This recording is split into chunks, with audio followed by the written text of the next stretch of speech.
রাতভর বৃষ্টি ও পাহাড়ি ঢলে সিলেটে বন্যা পরিস্থিতির আরও অবনতি। সুরমা কুশিয়ারার পানি বিপদসীমার উপরে, পানিবন্দী কয়েক লাখ মানুষ। মহেশখাল বাঁধ অপসারণ হলেও জলাবদ্ধতা থেকে মুক্তি মেলেনি চট্টগ্রামবাসীর। প্রতিদিন জোয়ারে প্লাবিত হচ্ছে আগ্রাবাদ হালিশহর। স্লুইস গেট নির্মাণের পরামর্শ। মানব পাচার ইস্যুতে যুক্তরাষ্ট্র বাংলাদেশকে নজরদারিতে রাখার প্রভাব পড়বে জনশক্তি রপ্তানিতে, আশঙ্কা বিশেষজ্ঞদের। পাচার রোধে উদ্যোগ নেয়ার দাবি স্বরাষ্ট্রমন্ত্রীর। এবং নতুন শর্তের কারণে ফ্রুট ব্যাগিং পদ্ধতিতে উৎপাদিত আম রপ্তানি করতে না পারায় বেকায়দায় চাঁপাইনবাবগঞ্জের বাগান মালিক ও চাষিরা। ব্যাপক ক্ষতির শঙ্কা।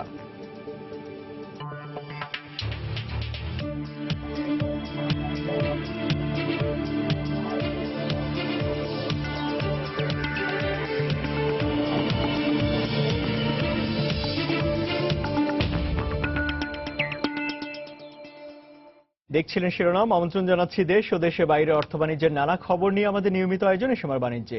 আর আপনাদের সঙ্গে আছি আমি ইমতিয়াজ আহমেদ। বিচারপতিদের অপসারণের ক্ষমতা থাকছে না সংসদের হাতে।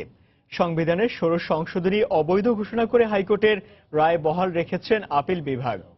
সকালে প্রধান বিচারপতি এস.কে. সিনহার নেতৃত্বে আপিল বিভাগের 7 সদস্যের বেঞ্চ এই রায় দেন। বিচারপতিদের অপসারণের ক্ষমতা সংসদের হাতে রেখে 2014 সালের 17 সেপ্টেম্বর সংবিধানের ষোড়শ সংশোধনী আনে সরকার। পরে জনস্বার্থে করা একটি রিট আবেদনের পরিপ্রেক্ষিতে গত বছরের 5 মে ষোড়শ সংশোধনী বাতিল করেন হাইকোর্ট। এ রায়ের বিরুদ্ধে রাষ্ট্রপক্ষ আপিল করলে গত 1 জুন এই মামলার আপিল শুনানি শেষ হয়। শুনানিতে 10 জন এমিকাস কিউরের মধ্যে 9 জনই ষোড়শ সংশোধনী বাতিলের পক্ষে মত দেন। রাতভর টানা বৃষ্টি ও পাহাড়ি ঢলে সিলেটের বন্যা পরিস্থিতির আরও অবনতি হয়েছে। এতে জেলার বেশ কিছু এলাকা নতুন করে প্লাবিত হয়েছে। কুশিয়ারা ও সুরমা নদীর পানি প্রতিটি পয়েন্টে বিপদসীমার উপর দিয়ে প্রবাহিত হচ্ছে বলে জানিয়েছে পানি উন্নয়ন বোর্ড। উজান থেকে নেমে আসা পাহাড়ি ঢলের সঙ্গে টানা বৃষ্টিতে সিলেটের 13টি উপজেলার সবকটিতেই কমবেশি প্লাবিত হয়েছে। এর মধ্যে বালাগঞ্জ, ওসমানীনগর ও ফেঞ্চুগঞ্জ সহ 8টি উপজেলার প্রায় 80% এলাকা প্লাবিত হয়েছে। কৃষি বিভাগের তথ্য মতে জেলার প্রায় 3000 হেক্টর এলাকার ফসলি জমি পানিতে তলিয়ে গেছে। পানিবন্দী হয়ে পড়েছেন প্রায় 3 লাখ মানুষ। বন্যা কবলিত মানুষের জন্য খোলা হয়েছে 9টি আশ্রয় কেন্দ্র। আশ্রয় নিয়েছেন 89টি পরিবার। বন্যায় 7টি উপজেলার 161টি প্রাথমিক ও 13টি মাধ্যমিক বিদ্যালয়ের পাঠদান কার্যক্রম বন্ধ রাখা হয়েছে। প্রশাসনের পক্ষ থেকে বন্যা কবলিত এলাকার মানুষের জন্য 137 টন চাল এবং 3 লাখ টাকা বরাদ্দ দেওয়া হয়েছে। এছাড়া স্বাস্থ্য বিভাগ থেকে 148টি মেডিকেল টিম কাজ করছে।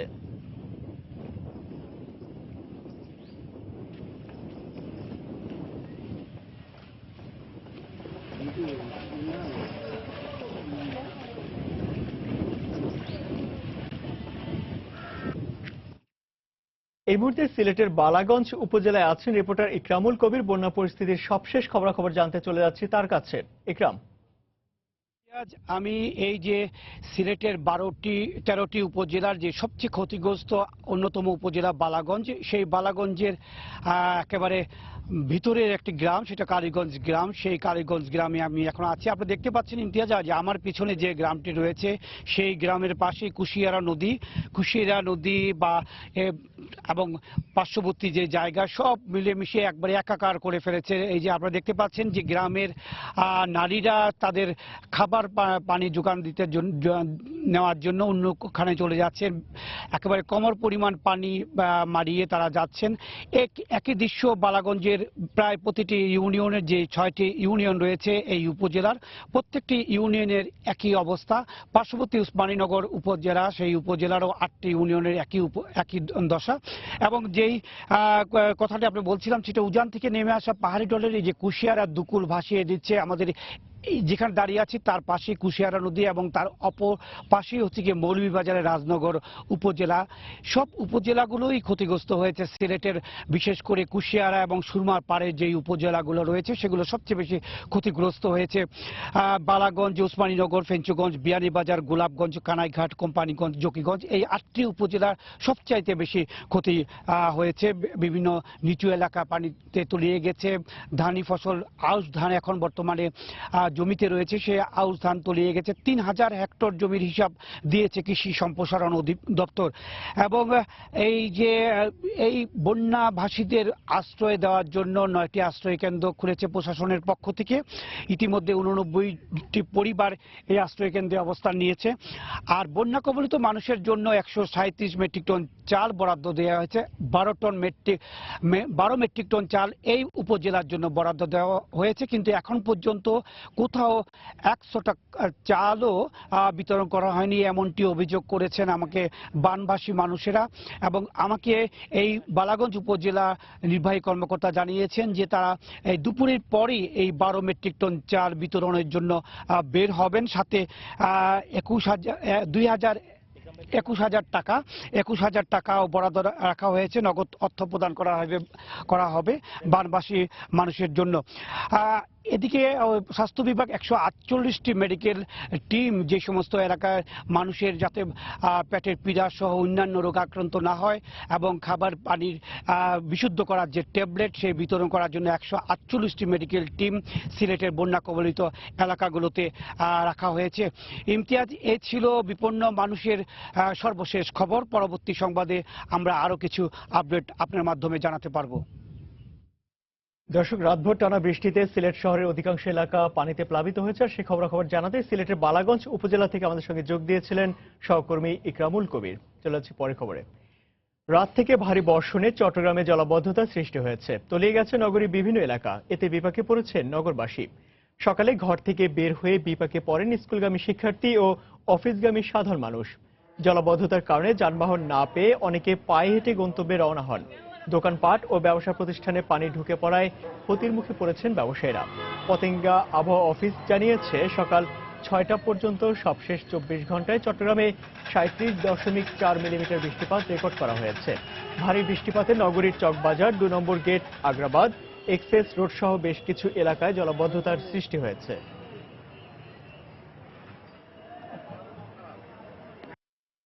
বৃষ্টি হতে না হতে মার্কেটের মধ্যে পানি হয়ে যায়, আমাদের কষ্ট অনেক বেড়ে যাচ্ছে। অনেক মহিলারা নালায় পড়ে যাচ্ছে, স্কুলের বাচ্চাগুলো নালায় পড়ে যাচ্ছে, অনেক সমস্যা।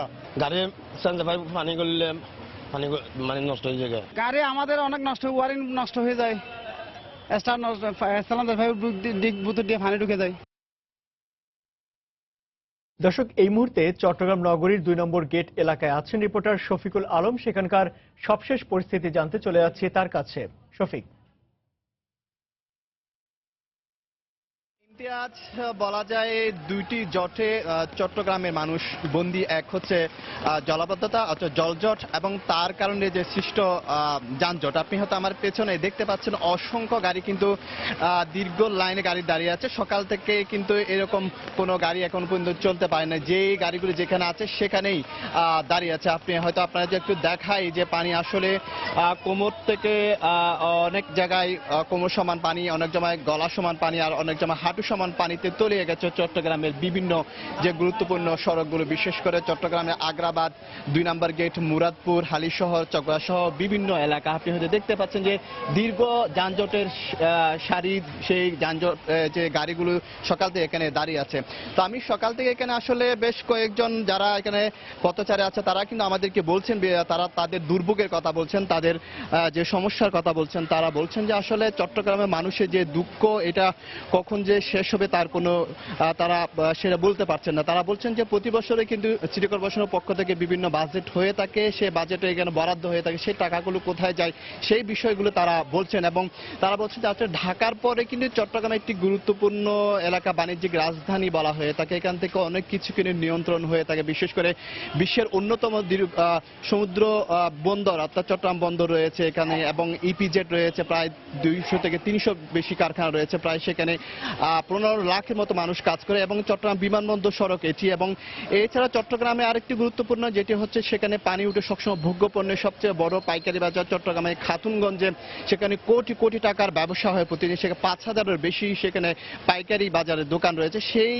দোকানগুলোতে আসলে ভোগ্য পণ্যগুলো নষ্ট হয়ে যায় এই জলাবদ্ধতার কারণে। এছাড়া এখন চট্টগ্রাম ভারী শিল্প কারখানা রয়েছে বলা হয়ে থাকে, যে কারণে বলা হয়তো বাণিজ্যিক রাজধানী। তো মানুষরা বলছেন যে আসলে এই যে সরকার বলেন যে কর্তৃপক্ষ কর্তৃপক্ষ বলেন তারা কি ব্যবস্থা নিচ্ছে চট্টগ্রামের জন্য। এটি কোনো একদিনের কোনো জলাবদ্ধতা, প্রায় 10 থেকে 12 বছর বা 15 বছর থেকেই কিন্তু এই জলাবদ্ধতা দেখা দিচ্ছে। প্রতি বছরে কিন্তু বর্ষার আগে কিন্তু নানা পরিকল্পনা নেওয়া হয়, কিন্তু সেই পরিকল্পনাগুলো কোনো কাজে আসে না এবং প্রতিবারে কিন্তু সিটি কর্পোরেশনের পক্ষ থেকে নানা আশ্বাস দিয়ে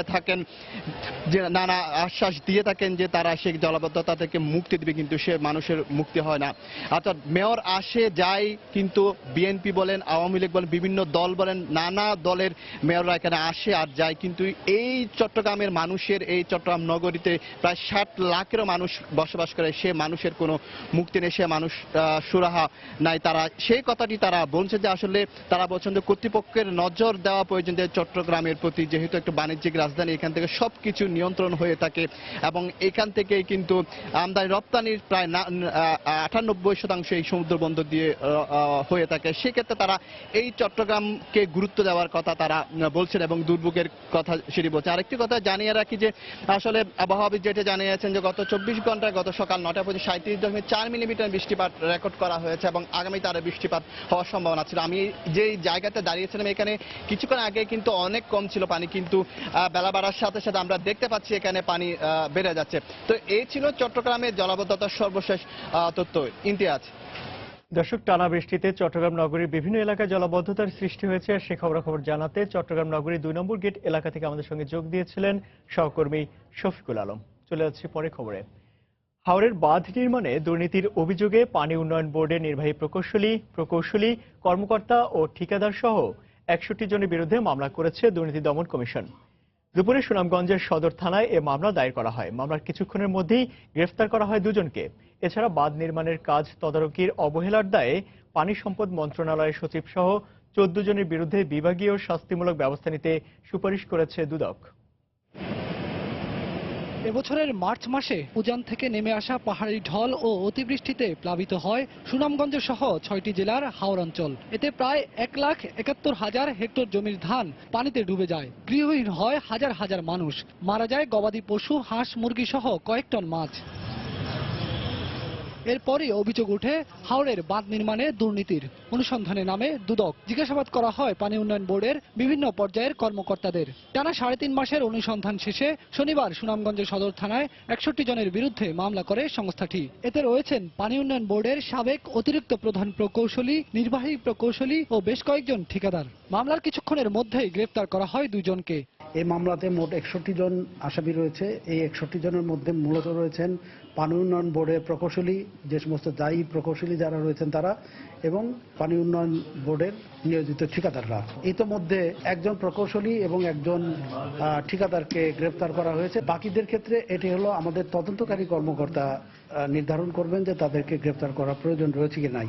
এছাড়াও বাঁধ নির্মাণে তদারকির কাজ অবহেলার অভিযোগে 14 শীর্ষ কর্মকর্তার বিরুদ্ধে বিভাগীয় শাস্তিমূলক ব্যবস্থা নিতেও সুপারিশ করে সংস্থাটি। যাদের মনিটর করার দায়িত্ব ছিল এবং সঠিক সময়ে কাজটি বুঝে নেওয়ার দায়িত্ব ছিল, তারা সেই কাজটি করেননি। এরূপ 14 জন কর্মকর্তার বিরুদ্ধে বিভাগীয় শাস্তিমূলক ব্যবস্থা নেওয়ার জন্য কমিশন সুপারিশ করেছে। এই 14 জনের বিরুদ্ধে অধিকতর তদন্তে দুর্নীতির প্রমাণ পাওয়া গেলে তাদেরকেও এজাহারভুক্ত করা হবে বলে জানান দুদক সচিব। আনুষ্ঠানিক তদন্তে যদি আরো কারো নাম বেরিয়ে আসে তাহলে তারা অবশ্যই চার্জশিটে ভুক্ত হয়ে যাবেন। বেলায়েত হোসাইন, সময় সংবাদ, ঢাকা।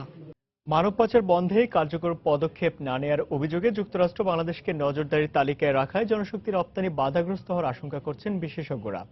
পাচার বন্ধে দ্রুত সমন্বিত উদ্যোগ নেওয়ার তাগিদ দিয়েছেন তারা। তবে স্বরাষ্ট্রমন্ত্রী বলেছেন, পাচার রোধে নেওয়া উদ্যোগসমূহ পর্যালোচনা না করেই বাংলাদেশকে নজরদারির তালিকায় রাখা হয়েছে। প্রসূন আশিসের রিপোর্ট। গত মঙ্গলবার মার্কিন পররাষ্ট্র মন্ত্রণালয়ের মানব পাচার বিষয়ক প্রতিবেদন ট্রাফিকিং ইন পারসনস প্রকাশ করেন পররাষ্ট্রমন্ত্রী রেক্স টিলারসন। এতে বাংলাদেশি পুরুষ ও নারী কর্মীদের জোর করে কাজে বাধ্য করার পাশাপাশি যৌন নির্যাতন করা হয় বলে অভিযোগ করা হয়। মানব পাচার বন্ধে কার্যকর পদক্ষেপ গ্রহণ না করার অভিযোগে বাংলাদেশকে 1 ধাপ নামিয়ে 2 নম্বর ধাপের নজরদারি তালিকায় রাখা হয়েছে বলেও প্রতিবেদনে উল্লেখ করা হয়। বিশেষজ্ঞদের মতে এমন প্রতিবেদনে দেশের মর্যাদাহানির পাশাপাশি জনশক্তি রপ্তানির ক্ষেত্রে নেতিবাচক প্রভাব ফেলবে। আমরা very much concern about this, কারণ আমাদের একটা পাঠানো নারী জাতীয় কোনো রকমের অসুবিধা না পড়ে। টিয়ার 2 অবজারভেশন যদি কোনো রকম উইথড্র হয়ে যায় এবং আমরা টিয়ার 3-তে পড়ে যাই, তাহলে কিন্তু অটোমেটিকলি ইউএন সেকশনটা আমাদের উপর পড়বে। এটা একটা অ্যালার্মিং আমার দেশে। বিদেশ যেতে হলে কি কি তার কাগজপত্র থাকা প্রয়োজন, এই অ্যাওয়ারনেস গুলা জনশক্তি কর্মসংস্থান অফিস থেকে যদি মানুষকে সচেতন করা হতো তাহলে হয়তো মানুষ কিছু সচেতন হতো এবং পাচারটা কমে আসতো। তবে মানব পাচার কিংবা শ্রমিকদের যৌন নির্যাতনে বাধ্য করার ক্ষেত্রে উন্নত দেশগুলো কম দায়ী নয় বলে মন্তব্য করেন অভিবাসী বিশেষজ্ঞরা। ব্যাপক অ্যাওয়ারনেস ক্যাম্পেইন এখানে চলছে, এইগুলোর তো একটা পজিটিভ আউটকাম তাহলে থাকা উচিত। সরকারকে দায়ী করবার পাশাপাশি আন্তর্জাতিক দাতা সংস্থা যেভাবে কাজ করছেন সেটাকেও দায়ী করতে পারি। অন্যদিকে যে এনজিওরা কাজ করছেন ট্রাফিকিং নিয়ে, আমরা তাদেরও এখানটায় তাহলে ঘাটতি বলতে পারি। মানব পাচার বন্ধে সংশ্লিষ্ট আইন বাস্তবায়ন সহ এখনই সমন্বিত উদ্যোগ নেয়ার তাগিদ দেন তারা। হোম মিনিস্ট্রি যে 22 জনের লিস্ট তৈরি করেছিলেন, পার্লামেন্টের সদস্য পর্যন্ত নাম সেখানটায় ছিল, এদের বিরুদ্ধে কোনো ইনভেস্টিগেশন হয়নি সেই ধরনের। এই ইমিগ্রেশন অফিসিয়াল যারা এটাকে ছেড়ে দিয়েছিলেন তাদের বিরুদ্ধে আইনের অধীনে ব্যবস্থা নেওয়া হোক। স্বরাষ্ট্র মন্ত্রণালয়, সিভিল এভিয়েশন, ফরেন মিনিস্টার সমন্বয় একটা কমিটি করে এটা প্ল্যান অফ অ্যাকশন তৈরি করতে হবে। এদিকে মানব পাচার রোধে বাংলাদেশ তৎপর রয়েছে উল্লেখ করে স্বরাষ্ট্রমন্ত্রী বলেন, যুক্তরাষ্ট্রের প্রতিবেদন তথ্য নির্ভর নয়। তাদের স্টেট ডিপার্টমেন্ট আমাদেরকে এক ধাপ নামিয়ে দেওয়া, আমি মনে করি তথ্যের কিছু অভাব রয়েছে। আমি নিশ্চয়ই মনে করছি যে তাদের এই ভুল ভাঙবে। বহু এই পাচারকারী ধরেছি, আমাদের দেশে এদের অবস্থান নেই। যাদেরকে ইতোমধ্যে গ্রেপ্তার করা হয়েছে তাদের বিচার কাজ চলছে বলেও জানান স্বরাষ্ট্রমন্ত্রী। মিথ্যা ইনফরমেশন। প্রসূন আশিস, সময় সংবাদ, ঢাকা। যারা নাকি আমাদের মহেশখাল বাঁধটি অপসারণ হলেও জলাবদ্ধতা থেকে মুক্তি মেলেনি চট্টগ্রামের আগ্রাবাদ, হালিশহর এলাকার বাসিন্দাদের। প্রতিদিন জোয়ারের পানিতে প্লাবিত হচ্ছে সব এলাকা। এ অবস্থায় দ্রুত স্লুইস গেট নির্মাণের পরামর্শ নগর পরিকল্পনাবিদদের। বিস্তারিত জানাচ্ছেন পার্থ প্রতিম বিশ্বাস।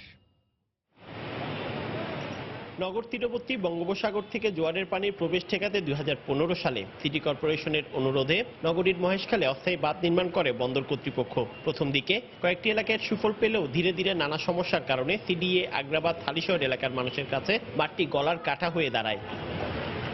বর্ষা আসলে এই বাঁধের কারণে কয়েক লাখ মানুষকে দিনের পর দিন পানিবন্দী অবস্থায় মানবেতর জীবন কাটাতে হচ্ছিল। কারণ বর্ষা কিংবা জোয়ারের পানি বের হওয়ার তেমন কোনো ব্যবস্থা ছিল না এ বাঁধে। তীব্র সমালোচনা ও এলাকার মানুষের দাবির প্রেক্ষিতে শেষ পর্যন্ত কয়েকদিন আগে সিটি কর্পোরেশন ও বন্দর কর্তৃপক্ষ বাঁধটি অপসারণ করে। যেভাবে বাঁধটা হওয়ার কথা ছিল, সম্ভবত কোনো অদক্ষ লোক দিয়ে এটা করানো হয়েছে ডিজাইনটা, যেটার জন্য আজকে এই গচ্ছাটা।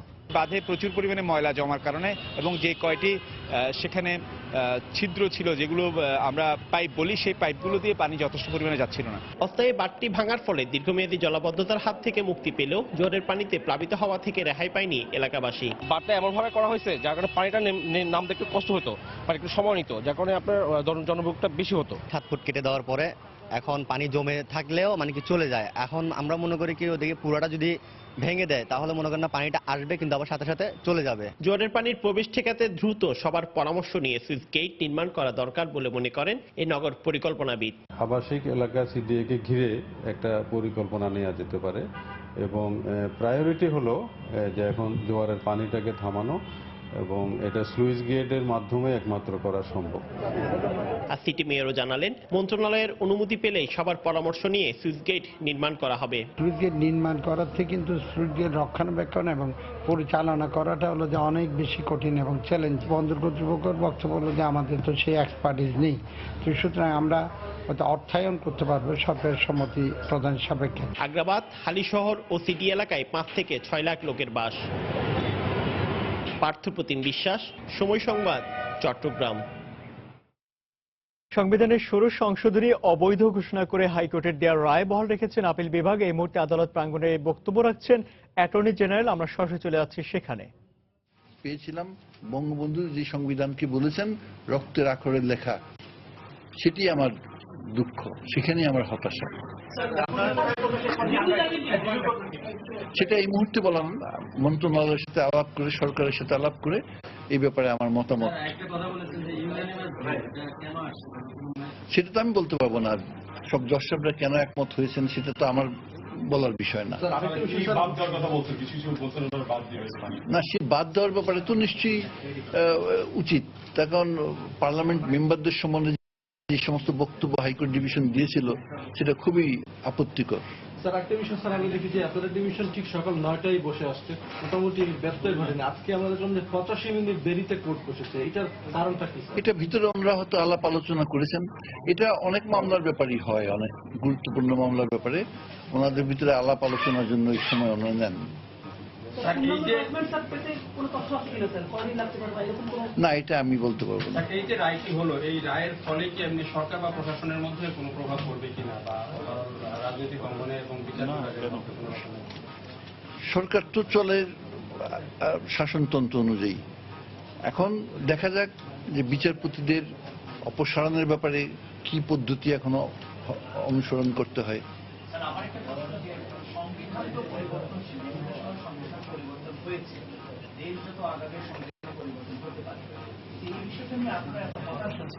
হতাশ এই জন্য, একটু পরিবর্তনের প্রশ্ন না, এটা হলো আগের জায়গায় যাওয়া, পুনঃস্থাপন করা।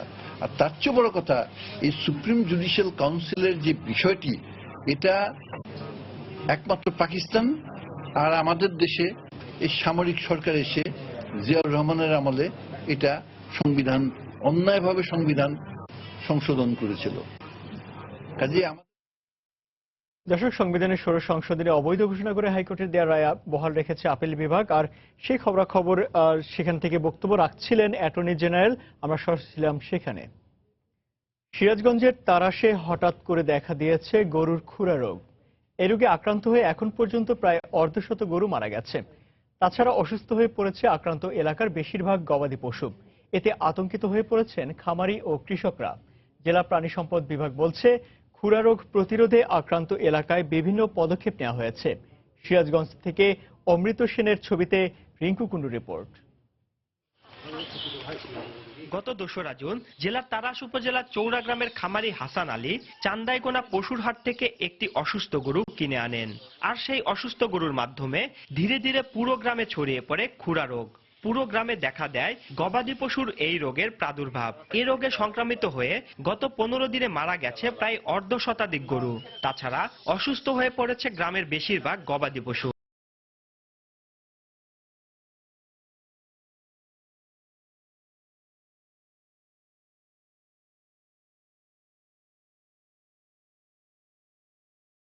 চিকিৎসা সেবা পাচ্ছেন না বলে অভিযোগ খামারি ও কৃষকদের। অসুখ হওয়ার পর আমি ডাক্তার নিয়ে আসলে ডাক্তার চিকিৎসা দেওয়া যায়, কিন্তু ওই ব্যাধিটা কি ব্যাধি বুঝতে হলো না। 3টা গরু আমার 1 দিন 2 দিনের মধ্যে মারা যায়। আমার গরু 7টা গরু অসুস্থ হয়ে গেল, মুখ দিয়ে লালা বাড়ায়, পায়ের খুরা।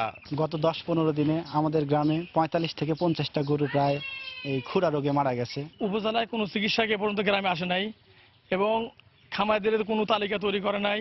তবে জেলা প্রাণী সম্পদ বিভাগের শীর্ষ কর্মকর্তার দাবি, খুরা রোগ প্রতিরোধে আক্রান্ত এলাকায় বিভিন্ন কার্যক্রম গ্রহণ করা হয়েছে, ফলে অনেকটা নিয়ন্ত্রিত হয়ে এসেছে এই রোগ।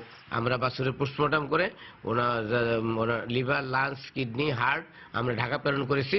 আর তাৎক্ষণিকভাবে ওখানে আমরা চিকিৎসা ব্যবস্থা জোরদার করেছি, মানুষকে মুভমেন্ট রেস্ট্রিকশন করেছি প্রাণীর।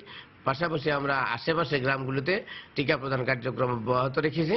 জেলা প্রাণী সম্পদ বিভাগের তথ্য মতে জেলায় মোট গরুর সংখ্যা প্রায় 10 লাখ। রিঙ্কু কুন্ডু, সময় সংবাদ, সিরাজগঞ্জ। ফ্রুট ব্যাগিং পদ্ধতিতে গত বছরের চেয়ে এবছর কয়েকগুণ বেশি আম উৎপাদন করেছে চাঁপাইনবাবগঞ্জের আম বাগান মালিক ও চাষিরা। কিন্তু রপ্তানিকারকদের নতুন শর্তের কারণে আম রপ্তানি করতে না পারায় বেকায়দায় পড়েছেন তারা। বাগান মালিকরা বলছেন, আম রপ্তানি করতে না পারলে ব্যাপক ক্ষতির মুখে পড়তে হবে তাদের। চাঁপাইনবাবগঞ্জ প্রতিনিধি মোহাম্মদ আল মাহবুবের রিপোর্ট। সুস্বাদু আম উৎপাদন হলেও রপ্তানিতে তেমন কোনো অবস্থান ছিল না বাংলাদেশের। 2015 সালে পরীক্ষামূলকভাবে ফ্রুট ব্যাগিং পদ্ধতি ব্যবহারের পর সফলতা পাওয়ায় শুরু হয় আম রপ্তানি। কৃষি বিভাগ ও ফল বিজ্ঞানীদের পরামর্শে এই পদ্ধতিতে আম উৎপাদন করে গত বছর বেশ লাভবান হয় চাঁপাইনবাবগঞ্জের অনেক আম ব্যবসায়ী। 2015 সালে মাত্র 3 মেট্রিক টন আম দিয়ে রপ্তানি শুরু হলেও 2016 সালে আম রপ্তানি হয় 150 টন। তবে এবছর একই পদ্ধতিতে আম উৎপাদন করলেও অজানা কারণে বন্ধ রয়েছে আম রপ্তানি। এতে ক্ষতির মুখে পড়েছেন জেলার 3 শতাধিক বাগান মালিক। গত বছরের তুলনায় এইবারে আর কি ব্যাগিং এর পরিমাণ আরো বাড়ানো হয়েছে। আম বিদেশে রপ্তানি না করার ফলে এবার আমের বেশ ক্ষতি হচ্ছে এবং ভালো দাম পাওয়া যাচ্ছে না। যে ক্ষতি আর কি হচ্ছে সেটা আমাদের মনে হচ্ছে অসহনীয় আর কি। আমি এক্সপোর্ট করে যেন আমরা পূর্বের ন্যায় লাভবান হতে পারি, এই জন্য আমি সরকারের সুদৃষ্টি কামনা করছি। চলতি বছর শুধুমাত্র শিবগঞ্জ উপজেলাতেই প্রায় 1 কোটি ব্যাগ ব্যবহার হয়েছে বলে জানান স্থানীয় এই ব্যাগ সরবরাহকারী। প্রায় 25 লাখ আমি ব্যাগ বিক্রি করেছি এবং আমার এই এলাকাতে প্রায় 1 কোটির অধিক ব্যাগ ব্যবহার করেছে কৃষক। জেলা থেকে আম রপ্তানি শুরু না হওয়ায় সমস্যা সমাধানে সংশ্লিষ্ট বিভাগগুলোর সাথে যোগাযোগ করা হচ্ছে বলে জানান জেলা প্রশাসনের শীর্ষ কর্মকর্তা। এখন পর্যন্ত খুব কার্যকরভাবে রপ্তানি না হওয়ায় আমরা যোগাযোগ অব্যাহত রেখেছি। তা আমরা মনে করছি এ বিষয়ে কৃষি বিভাগের যে কোয়ারেন্টাইন ডিপার্টমেন্ট আছে তারা কিছুটা প্রোঅ্যাক্টিভ ভূমিকা নিতে পারে। গত বছর জেলায় মোট 30 লাখ ব্যাগ ব্যবহার হলেও এবছর ব্যাগ ব্যবহার হয়েছে প্রায় 2 কোটি। সংশ্লিষ্টরা জানান এবছর 4000 মেট্রিক টনেরও বেশি রপ্তানিযোগ্য আম উৎপাদন হয়েছে। মোহাম্মদ আল মাহবুব, সময় সংবাদ, চাঁপাইনবাবগঞ্জ। নরসিংদীতে বাংলাদেশ কৃষি উন্নয়ন কর্পোরেশন বিএডিসির ধানের বীজ বিতরণে অনিয়ম ও দুর্নীতির অভিযোগ করে বিক্ষোভ করেছেন স্থানীয় কৃষকরা। গতকাল ডিলারদের কাছ থেকে ন্যায্য মূল্যে ধানের বীজ না পেয়ে বিএডিসি কেন্দ্রে এসে ভিড় করেন তারা। পরে সেখানেও বীজ না পেয়ে বিক্ষোভে ফেটে পড়েন কৃষকরা। তারা অভিযোগ করেন চলতি আমন মৌসুমে সরকার নির্ধারিত দামে ডিলারদের কাছ থেকে বীজ না পাওয়ায় ধান রোপণ নিয়ে বিপাকে পড়েছেন জেলার সব কৃষক। এ সময় ধানের বীজ বিতরণে দুর্নীতিরও অভিযোগ তুলেন তারা। তবে ডিলারদের চাহিদা মতো বীজ না পাওয়ায় এ সংকট তৈরি হয়েছে। যদিও এ অভিযোগ অস্বীকার করেছেন বিএডিসির দায়িত্বপ্রাপ্ত কর্মকর্তা।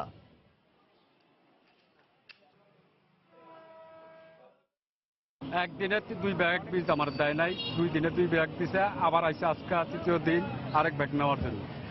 এখন আর বলতেছে বীজ নাই। আষাঢ় মাস 18 তারিখ আর 5-7 দিনের ভিতরে না ফেলাইলে আর এই বীজে দান হইতো না। কোনো জায়গায় বীজ পাওয়া যাচ্ছে না, অফিসে আইসা বীজ পাচ্ছি না। যে অফিসে কেউ নাই, কার কাছে খুঁজবো বা কিভাবে খুঁজবো? গত বছরে যে অ্যালটমেন্ট ছিল, যে বরাদ্দটা ছিল, এবার বরাদ্দটা তার তুলনায় কম, চাহিদার তুলনায় আমরা কম পাইছি এবং কাজী পুরা নরসিংদী জেলায় ধান কম যাওয়ার কারণে কৃষকের কাছে এই হয়রানির শিকার হচ্ছে।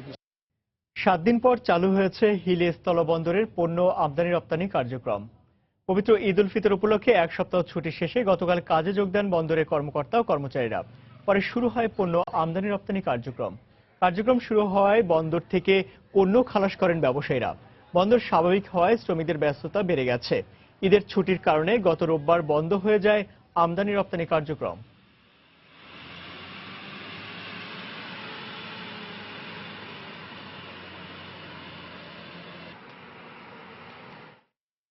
গেল সপ্তাহে বিশ্বব্যাপী বড় ধরনের সাইবার হামলার ঘটনায় রাশিয়া জড়িত বলে দাবি করেছে ইউক্রেন।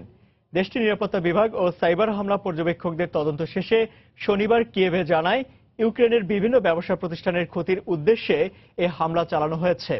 তবে কিয়েভের এ দাবি নাকচ করে দিয়েছে মস্কো। গেল 28 জুন ইউক্রেন সহ বিশ্বের বিভিন্ন দেশে সাইবার হামলা চালানো হয়। ইউক্রেনের বিভিন্ন মন্ত্রণালয়, বিদ্যুৎ কোম্পানি, ব্যাংক ও কিয়েভের বিমানবন্দরের কম্পিউটার নেটওয়ার্কে ভয়াবহ সাইবার হামলা চালানো হয়। পরে তা যুক্তরাজ্য, Russia, Denmark, Spain, France, Norway থেকে শুরু করে ভারত সহ বিশ্বের বিভিন্ন দেশের বহু প্রতিষ্ঠানে এ হামলায় আক্রান্ত হয়। এর মধ্যে ডেনমার্কের শিপিং প্রতিষ্ঠান মেরক্সো, রুশ তেল কোম্পানি রসনেফট, বিশ্বের বৃহত্তম বিজ্ঞাপনী সংস্থা ব্রিটেনের WPP'র মতো প্রতিষ্ঠানগুলো হামলার শিকার হয়। Ransomware can spread to other computers. So that is the new piece here. And that particular piece of code was posted, as you mentioned, several months ago by the এবার জানিয়ে দেব ঢাকা স্টক এক্সচেঞ্জের লেনদেন পরিস্থিতি। চলে যাচ্ছে ডিএসসির অফিসিয়াল ওয়েবসাইটে। সকাল থেকে এখন পর্যন্ত আমরা লেনদেনের যে পরিস্থিতি দেখতে পাচ্ছি তাতে ঢাকা স্টক এক্সচেঞ্জের প্রধান 3টি সূচকে কিন্তু ঊর্ধ্বমুখী প্রবণতার মধ্যে দিয়ে লেনদেন শুরু করেছে এবং এখনো সেই ধারাবাহিকতা অব্যাহত রেখেছে। শুরুতে যদি আমি জানিয়ে দিই ঢাকা স্টক এক্সচেঞ্জের ডিএসসি এক্স ইন্ডেক্স এই সূচকটি এখন পর্যন্ত 38.25 পয়েন্টের মতো বেড়েছে এবং অবস্থান করছে 5,692 পয়েন্টে। একই অবস্থা রয়েছে ডিএসসি 30 ইন্ডেক্স। এখানে আমরা দেখতে পাচ্ছি 15.84 পয়েন্টের মতো বেড়েছে, অবস্থান করছে 2094 পয়েন্টে। ডিএসসির সরিয়ে ভিত্তিক সূচক ডিএসসি এস ইন্ডেক্স এখানেও 7.78 পয়েন্টের মতো বেড়েছে এবং অবস্থান করছে 1305 পয়েন্টে। টাকার অঙ্কে এখন পর্যন্ত আমরা দেখতে পাচ্ছি 260 কোটি টাকার কিন্তু লেনদেন ইতিমধ্যে শেষ করেছে ঢাকা স্টক এক্সচেঞ্জ, যার মধ্যে দর বেড়েছে 166টি প্রতিষ্ঠান, দর কমেছে 83টি প্রতিষ্ঠান এবং দর অপরিবর্তিত আমরা দেখতে পাচ্ছি 44টি প্রতিষ্ঠানের দরে কিন্তু কোনো ধরনের পরিবর্তন হয়নি। টপ 20 শেয়ারের তালিকা একটু আমরা দেখে নেই। টপ 20 শেয়ারের তালিকায় যে শেয়ারগুলোর অবস্থান, সেখানে প্রথমেই অবস্থান করছে লঙ্কা বাংলা ফিন্যান্স। এই প্রতিষ্ঠানটি এখন পর্যন্ত 58 টাকায় সবশেষ লেনদেন শেষ করলেও সর্বোচ্চ 58 টাকা 20 পয়সা এবং সর্বনিম্ন 57 টাকা 20 পয়সা কিন্তু লেনদেন করছে তালিকার 1 নম্বরে থাকা লঙ্কা বাংলা ফিন্যান্স। তালিকার পরবর্তী অবস্থানে রিজেন্ট টেক্সটাইল, এই প্রতিষ্ঠানটি 31 টাকা 50 পয়সা সবশেষ লেনদেন এবং সর্বোচ্চ দর 32 টাকা 20 পয়সা, যদিও সর্বনিম্ন 30 টাকা 80 পয়সায় লেনদেন করছে 2 নম্বরে রিজেন্ট টেক্সটাইল। বেক্সিমকো রয়েছে তালিকার 3 নম্বরে 34 টাকা 70 পয়সা দর নিয়ে, যদিও সর্বোচ্চ এখন পর্যন্ত আমরা 35 টাকা পর্যন্ত উঠতে দেখেছি এই প্রতিষ্ঠানটির, তবে সর্বনিম্ন লেনদেন করেছে এই প্রতিষ্ঠানটি 34 টাকা 30 পয়সা দরে। নুরানি রয়েছে তালিকার 4 নম্বরে 24 টাকা 20 পয়সা দর নিয়ে, সর্বোচ্চ দর 24 টাকা 50 পয়সা, সর্বনিম্ন 22 টাকা 70 পয়সা লেনদেন করেছে তালিকার 4 নম্বরে থাকা এই প্রতিষ্ঠানটি। ড্যাফোডিল রয়েছে তালিকার 5 নম্বরে 35 টাকা 90 পয়সা দর নিয়ে, সর্বোচ্চ 46 টাকা 10 পয়সা হলেও এখন পর্যন্ত আমরা দেখতে পাচ্ছি 42 টাকা 50 পয়সা কিন্তু সর্বনিম্ন দরে লেনদেন করছে তালিকার এই প্রতিষ্ঠানটি। পরবর্তী অবস্থানটা জানিয়ে দিচ্ছি, অর্থাৎ 5 নম্বরে ড্যাফোডিলের পরই রয়েছে সাইফ পাওয়ার। এই প্রতিষ্ঠানটি 45 টাকা 40 পয়সায় সবশেষ লেনদেন করলেও 45 টাকা 60 পয়সা সর্বোচ্চ দর এবং সর্বনিম্ন 44 টাকা 60 পয়সায় লেনদেন করছে। 7 নম্বরে রয়েছে ডোরিন পাওয়ার 152 টাকা দর নিয়ে, সর্বোচ্চ 153 টাকা 50 পয়সা এবং সর্বনিম্ন 149 টাকা 60 পয়সায় কিন্তু লেনদেন করছে তালিকার এই প্রতিষ্ঠানটি। পরবর্তী অবস্থান জানিয়ে দিচ্ছি, অর্থাৎ এরপরই রয়েছে আইসিবি 8 নম্বরে 191 টাকা 30 পয়সা দরে এবং সর্বোচ্চ দর 192 টাকা 90 পয়সা, যদিও সর্বনিম্ন 184 টাকা 90 পয়সা কিন্তু রয়েছে তালিকার 8 নম্বর থেকে আইসিবি। পরবর্তীতে একটি ব্যাংক আমরা দেখতে পাচ্ছি, প্রাইম ব্যাংক। এই প্রতিষ্ঠানটি 23 টাকা 20 পয়সা দর নিয়ে তালিকার 9 নম্বরে অবস্থান করছে, সর্বোচ্চ দর 23 টাকা 50 পয়সা এবং সর্বনিম্ন 22 টাকা 50 পয়সায় লেনদেন করছে প্রতিষ্ঠানটি। এর পরবর্তী অবস্থান অর্থাৎ 10 নম্বরে আমরা দেখতে পাচ্ছি ব্র্যাক ব্যাংক। তালিকার আরও একটি ব্যাংক কিন্তু তালিকার টপ 20-তে উঠে এসেছে। ব্র্যাক ব্যাংক 81 টাকা 70 পয়সা এবং সর্বোচ্চ 82 টাকা 30 পয়সা হলো, সর্বনিম্ন 79 টাকা 80 পয়সা রয়েছে তালিকার পরবর্তী অবস্থান। অর্থাৎ 1 নম্বরে আমরা দেখতে পাচ্ছি বেক্সিমকো ফার্মা। এই প্রতিষ্ঠানটি 113 টাকা 40 পয়সা, সর্বোচ্চ দর 113 টাকা 80 পয়সা এবং সর্বনিম্ন 112 টাকা 60 পয়সা লেনদেন করছে কিন্তু বেক্সিমকো ফার্মা। তালিকার পরবর্তী অবস্থান অর্থাৎ 12 নম্বরে রয়েছে অগ্নি সিস্টেম 27 টাকা 60 পয়সা দর নিয়ে, সর্বোচ্চ দর 27 টাকা 70 পয়সা এবং এর পরবর্তী অবস্থান 27 টাকা 10 পয়সা অবস্থান করছে। এরপরে আমরা দেখতে পাচ্ছি আমরা টেক। এই প্রতিষ্ঠানটি 42 টাকা 70 পয়সায় সবশেষ লেনদেন এবং সর্বোচ্চ দর 42 টাকা 90 পয়সা, যদিও সর্বনিম্ন 41 টাকা 50 পয়সা অবস্থান করছে। সিএমসি কামাল তালিকার 14 নম্বর অবস্থান করছে 27 টাকা 50 পয়সা দর নিয়ে, সর্বোচ্চ দর 27 টাকা 60 পয়সা এবং সর্বনিম্ন 27 টাকা রয়েছে এবং সবশেষ আমরা দেখতে পাচ্ছি 15 নম্বর গ্রামীণ ফোন 350 টাকা এবং সর্বোচ্চ দর 350 টাকা 80 পয়সা এবং সর্বনিম্ন 340 টাকা 50 পয়সা। তো মোটামুটি টপ 20 শেয়ার তালিকার প্রথম 15টির অবস্থান জানিয়ে দিচ্ছিলাম। আবারও জানিয়ে দিচ্ছি সময়ের বাণিজ্যের শিরোনামগুলি। রাতভর বৃষ্টি ও পাহাড়ি ঢলে সিলেটের বন্যা পরিস্থিতির আরো অবনতি। সুরমা কুশিয়ারার পানি বিপদসীমার উপরে, পানিবন্দী কয়েক লাখ মানুষ। মহেশখাল বাঁধ অপসারণ হলেও জলাবদ্ধতা থেকে মুক্তি মেলেনি চট্টগ্রামবাসীর। প্রতিদিন জোয়ারে প্লাবিত হচ্ছে আগ্রাবাদ হালিশহর। স্লুইস গেট নির্মাণের পরামর্শ। মানব পাচার ইস্যুতে যুক্তরাষ্ট্র বাংলাদেশকে নজরদারিতে রাখার প্রভাব পড়বে জনশক্তি রফতানিতে আশঙ্কা বিশেষজ্ঞদের। পাচার রোধে উদ্যোগ নেওয়ার দাবি স্বরাষ্ট্রমন্ত্রীর। এবং নতুন শর্তের কারণে ফ্রুট ব্যাগিং পদ্ধতিতে উৎপাদিত আম রফতানি করতে না পারায় বেকায়দায় চাঁপাইনবাবগঞ্জের বাগান মালিক ও চাষিরা। ব্যাপক ক্ষতির আশঙ্কা। এই ছিল সময় বাণিজ্যে। যে কোনো খবর পেতে ভিজিট করুন সময়নিউজ.tv আর সঙ্গে থাকুন সময়।